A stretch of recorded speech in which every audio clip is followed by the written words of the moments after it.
It's the Ring Champs. We're back. I go by the name of Vok. And I'm Barak, the boxing bully. And we have a special guest today, and he's hosting with us, and he's part of the ATS family. Listen, obviously, Barak and I are both huge fans of this Hall of Famer, living legend. In his prime, he was virtually unbeatable. So I'm excited to host and talk International Boxing Hall of Fame with him today, Mr. Roy Jones Jr. Hey, what's up, brother? How y'all doing? Great. Man, Thank we're you. doing phenomenal, man, and I'm excited to work with you. Hey, Hall of Famer 2022. You can't ask for much better than that. But before we start, let me say something. I have a partner that was a friend that was in the Hall of Fame. He's also a Hall of Famer. But last week he said something very, very real and true about me. And it was even for him, I just never would have expected him to tell the truth like that. But B-Hop said in an interview last week that not only could I have not beaten Roy Jones in his prime, but I don't think nobody would have beat Roy Jones in his prime. Oh, that's and for that's B-Hop, B-Hop to come out, but for B-Hop to come out and say it though, yeah, that's you true. never would have expected B-Hop to come tell the truth like that. You feel me? Other people you expect, other people you expect to admit the truth, but not B-Hop. You understand me? Yes. That caught me off guard because I know he a Capricorn. I know deep down he got to be good people. So shout out to Bernard Hopkins. You feel me? That touched me and it caught me off guard because I wasn't really expecting. And he had said that to me in private before, but I never thought he would say that publicly because he is B-Hop. You know, but for him, for now I got a new love and a new respect for B-Hop. So shout out to well, that caught me by surprise because you're right. I would have never expected B-Hop to admit something. He's a friend to the room, good friend of ours, but that takes a lot of letting go of ego and pride because I agree that nobody could beat you at that moment. And I just want to touch on a moment for me, Roy, in your career that stood out. And obviously it was for me, it was obvious when you beat James Toney because James Toney was considered a pound for pound top level. And leading up to that fight, I was a young kid, but I remember in Gleason's gym, I remember trainers saying, nah, Roy met his match. James is different. James Toney is different. I'm like, you sure? Because in my eyes, I'm like, there's no way he could beat Roy. And obviously I was right? But would you say leading up to that fight, was that the first time or were you even worried at all or in training camp saying, all right, I can't make any mistakes here. I got to be the best version of myself going into this fight. Now, I did say that part. I said I can't make mistakes, and I do have to be the best version of myself going to the fight because he's going to be focused for 12 rounds. He was a guy that can knock you out from round 1 to round 12. I did say that part. But no, I was not worried, brother. This was my coming out party. I can't beat the man if I don't beat the man. And not only am I finna go beat the man, I'm finna go beat the man in a way that they know that I am the man. That's how I was feeling. You feel me? And don't get it twisted now, the man was a bad-ass dude. You understand me? James was not a joke at all. James was the truth. You understand me? But I knew I had a few things on him that he didn't have. So I had a few more tricks in my bag than he had. And here's what I really thought. And it turned out that I was right. Did he hurt you at all in that fight? Did he land any shot that hurt you? Not one time. Well, you're amazing. Obviously, it was a time when Mike Tyson was my favorite fighter, but he was beatable. There was a time, even when Floyd was my favorite fighter, but there can be another Floyd, even though Floyd was amazing. But I always say there'll never be another Roy Jones. You just do stuff that's just humanly impossible. But was there a time or a fight where you said, after this fighter I just beat, I know I'm a Hall of Famer? What point was that? After I beat James Toney, I know I was a Hall of Famer. Do you realize James was 44-0? Yes. James had knocked out one of the guys being nominated to be in the Hall of Fame this year. James knocked out Michael Nunn. Yep. And Michael Nunn was the truth too. Yep. So I was looking at all these guys as future opponents. So to see James knock out Michael Nunn, that caught me off guard. I didn't expect that. But you knew then that he had to be good. You knocked out Nunn, you know. So and not only knock out Roy, and I don't want to keep harping on James Toney, but it wasn't that he can punch.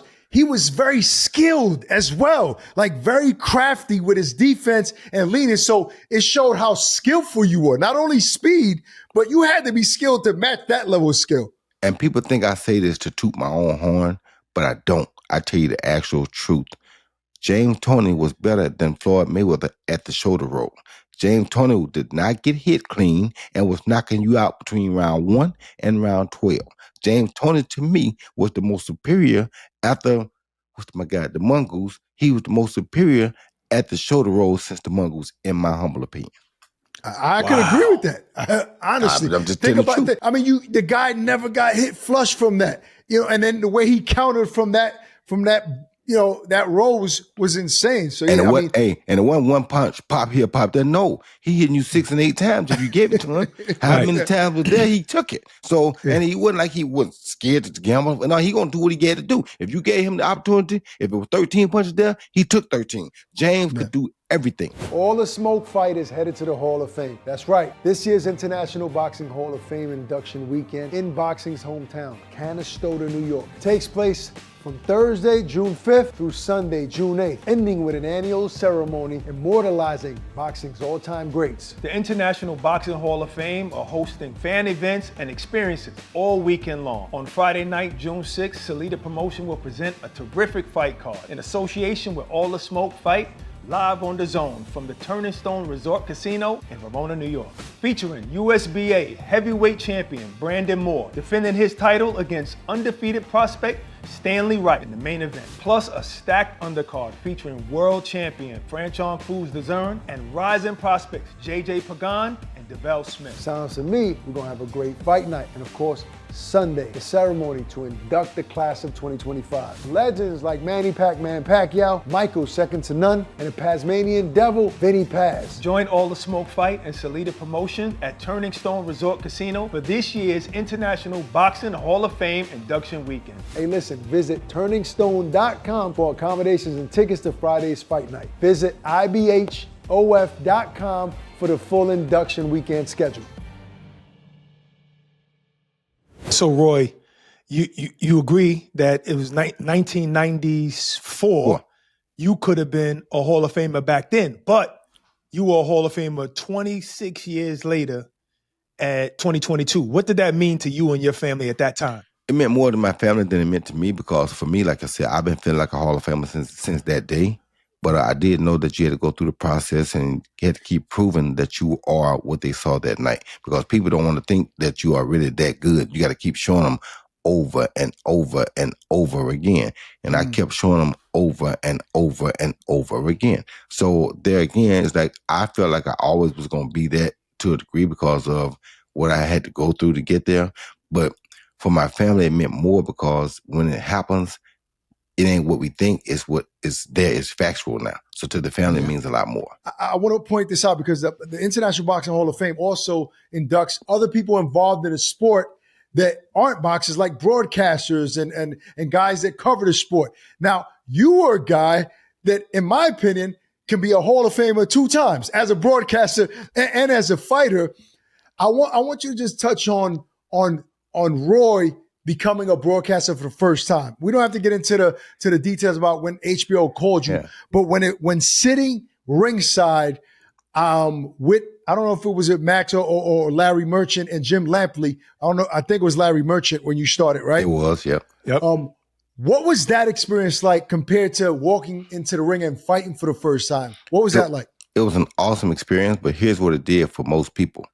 It really gave people an enlightenment on how knowledgeable I was about boxing, because I used to sit there and watch fights and tell the fans what was going to happen 2 or 3 rounds later, then watch it happen. Who else could do that? Nobody. Like you Sweat say, nobody, baby. You feel me? So it was just like I was in boxing. Who could do the stuff I did in boxing? Nobody. Right. Who could do what I did in commentating? Nobody. Y'all must have forgot. Who was that fight, Roy? Do you remember that first fight you called? I don't remember the first fight, but I tell you what it was. Pernell Whitaker was supposed to do it and didn't show up. What? I was there at the fight. So you're a replacement. Yeah. They said, would you try to do this? Could you think you could commentate the fight? Of course I can commentate the fight. So they tried me and fell in love with me. So I got the job. Wow, I never knew that. Yeah, I was a replacement for Pernell. Pernell was supposed to be commentating that fight that night, and he didn't show that weekend. I had to go because I was there. I was there to see the fight. Now I don't remember the fight because my memory ain't the greatest at all. I've been fighting 45 years. You ain't gonna have too much memory after that, but So. Okay, so back in the day, the International Hall of Fame's rule was you had to be retired 5 years before you could be eligible to be voted into the Hall of Fame. So Michael Nunn is getting inducted this year, right? So he retired at 2002. So it means from 2007 to 2025, that's 18 years. It took them 18 years to induct Michael Nunn into the Hall of Fame. Do you think that's fair, or do you think he should have been inducted a long time ago? There's a lot to be said there. You can't really call him unfair because Mike had to go away for some time too. So that being said, you have to factor that in out of sight, out of mind. And if he can't come there to accept it, they probably wasn't going to put him in until he got, able to come accept it. So there are a lot of things that could have weighed in on his situation. His situation was different than most others. Normally, no, it wouldn't be fair to make a guy wait that long, but he had other situations that caused him to have to wait quite that long. So I'm just glad he got in. Okay. Can you talk to me about Vinny Paz getting inducted this year in the Hall of Fame? Obviously, you know him well. Mm-hmm. Let me tell you something. My hat goes off to this guy more than anybody probably that I ever fought, because you got to remember, at the time I fought this dude, okay, let me take y'all way back. My second fight, I fought Stephon Johnson in Atlantic City at Trump Taj Mahal. I was the co-main event versus Stephon Johnson at 154. Guess who was the main event? Vinny Paz versus Vinnie Gacy at 135. Wow. Do you understand crazy. This? Now, yes. Me and Vinny Paz fight after he get his neck broken in a car accident at 168. Come on, bro. Who does this? Not just moved up and was successful at moving up. Not just was successful at moving up, but moved up, got a broken neck in a car accident, and still came back and won belts after that. Come on, bro. Who does that? Where's the Vinny Paz of today? Where's he at? Ain't none. He doesn't exist no more. They don't make him like that no more. You understand me? Well, there's one guy that he's actually getting inducted into the Hall of Fame as well, that you can put in that category, and that's Manny Pacquiao, bro. How many divisions? You can put him in that category too, but you got to remember now. Yeah, but he said he's broke his neck though. No, that's what I'm talking about. Yeah, that's what I'm talking about. Why he said that. He ain't broke no neck, first of all. And second thing is, if you add up the weight for weight from 135 to 168, how many pounds that is? Yeah, that's 33 pounds. Okay, from 115 or 108 to 154, that's a lot too. Don't get it wrong, but you got to remember though, from 108 to 112, that's 4 pounds weight division. From 108, from 112 to 115, that's 3 pounds. That's another weight division. From 115 to 118, that's 3 pounds. That's another weight division. You understand me? And then when you talk about power, obviously already. You mean in one shot? 168. Right, 168 pounders is hitting way harder than 135 pounds. That's my point. Yeah. No, I'm saying you're talking about in one shot moving up that heavy, like quickly, but Vinny Paz didn't move up. No. I'm not talking about one shot. I'm saying the reason he covered more divisions than Vinny. Because or more than anybody, because some of those weight divisions are only 3 pounds apart. Oh, yeah, that's true. I got you. Our size, the weight class are much bigger. 7 pounds. You feel me? Right. That's three weight classes down there. 7 pounds, you got 112, 115, and 118. That's 6 pounds. Right. That's 3 weight classes. For us, one weight class sometimes is 7 pounds. 160 to 168 is 8 pounds. You understand me? So it's different. Up there, that same jump is one weight class, whereas him, that's 3 weight classes. But how do you feel about Manny Pacquiao? No, I love Manny, and I'm glad Manny going in too. I'm not saying that Manny is not capable. Manny is one of the dudes that I think definitely deserves to be in. Manny always has been and always will be one of my favorites because of the way he fights. I mean, a guy to come back after being knocked out in 2 of his first 3 fights, then come back and do all the things that Manny did. That story is also just as awesome as Vinny Paz's story. You feel me? I mean, come on. Most guys can't bounce back from a knockout period. He got knocked out early in his career twice and came back and did all this. Well, you know what? Being that we're talking about these old fights, Roy, can you think you can rate your favorite 5 fights of your career of all time? Of my career? Yeah. Yes. It would probably be James Toney, John Ruiz, Montel Griffin 2, Richard Hall, and probably Jeff Lacey. If they didn't rob you with that Montel Griffin 1, then after you beat Tarver, you could have been, I think, 49-0. Without a question. And would have stopped at that. You could have been 49-0. And if you would have stopped then, there was no argument at all. But greatest you see, of all time. But you see how robbery messes up everything? Yes. Because if you looked at it, Floyd hit the boy that died in the motorcycle. What his name was? Oh, Corrales. Oh, Corrales. Floyd hit Corrales on purpose when he was down. They didn't disqualify him. I just watched that today. Yeah, you absolutely right. They didn't disqualify him. So he was able to go in and carry his record on and go be undefeated because it means something until they put a defeat on you. You understand me? It has a different meaning once they put a defeat on you. Now, if you lose, that's something else. You understand? You got to learn how to take a loss and keep it moving. But when they put a defeat on you, it's a whole different meaning. You understand? Because now you don't have an O to protect no more. You understand me? And if you're that good that you can protect, or you're capable of protecting an O, and you will fight anybody to protect that O, that says a whole different ballgame. I was fighting anybody that bought in front of me. I didn't care who it was. And y'all want to take my O? Take it like that? Come on, bro. Y'all ruined a lot of things. Because like you said, had that not happened at 49 or 50, I'd have been inclined to stop, because now I'm going to be, I don't ever want to be the greatest of all time, because it's going to always be Muhammad Ali, but I'll probably be the best pound for pound of all time. Roy, did you consider, after the John Ruiz fight and that big feat that you did and become a heavyweight champion, did you consider hanging the gloves up at that point? I did. I really did. And I should have, but I really did, yes. Well, what convinced you to go back down? I don't know. I was tired of hearing, I knew that I took everything out of me, and I knew that it took everything I had to beat Tarver the first time, but I didn't think that I had been depleted so bad I couldn't do it again. But I later realized that my body had been depleted more than I thought it was. You understand me? It's coming down from 25 pounds of muscle at 34 years old. So, I don't like for people to sit and say, oh, it could be a good fighter. He may beat you if y'all fight again. Well, I don't sleep at night if I think somebody can beat me. I need to go see. Who's the closest fighter that you've ever faced in your life that you've developed the closest relationship with, friendship? Probably Tarver. Because I talked to him when I talked to any of the rest of them, Wow. But we both live here in Florida. We've been fighting since we were 10 years old. Well, not 10, but about 12. We fought the first time we was 12 or 13, and I beat him. So we basically 2-2, but we've been fighting since we were 12 years old. So I'm probably closer to him than anybody. Okay, so you named your top 5 fights in your career. This might be a little bit different because you didn't knock out Ruiz. What was your 5 top knockouts of your entire career? Number 1 was Art Sawano. Number 2 was Montel Griffin 2. Uppercut. Number 3 was Virgil Hill. Oh, yeah.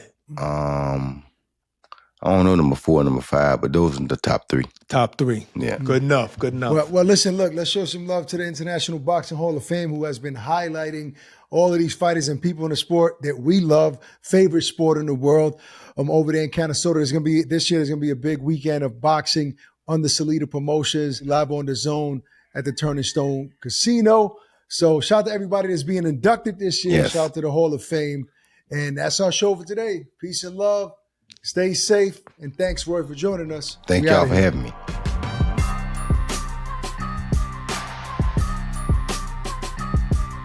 All the smoke fighters headed to the Hall of Fame. That's right. This year's International Boxing Hall of Fame induction weekend in boxing's hometown, Canastota, New York, takes place from Thursday, June 5th through Sunday, June 8th, ending with an annual ceremony immortalizing boxing's all-time greats. The International Boxing Hall of Fame are hosting fan events and experiences all weekend long. On Friday night, June 6th, Salida Promotion will present a terrific fight card in association with All the Smoke Fight, live on the Zone from the Turning Stone Resort Casino in Verona, New York. Featuring USBA heavyweight champion Brandon Moore, defending his title against undefeated prospect Stanley Wright in the main event. Plus a stacked undercard featuring world champion Franchon Foos-Dezern and rising prospects JJ Pagan and DeVell Smith. Sounds to me, we're gonna have a great fight night. And of course, Sunday, the ceremony to induct the class of 2025. Legends like Manny Pac-Man Pacquiao, Michael second to none, and the Tasmanian Devil, Vinny Paz. Join All the Smoke Fight and Salida Promotion at Turning Stone Resort Casino for this year's International Boxing Hall of Fame induction weekend. Hey, listen, visit turningstone.com for accommodations and tickets to Friday's fight night. Visit ibhof.com for the full induction weekend schedule.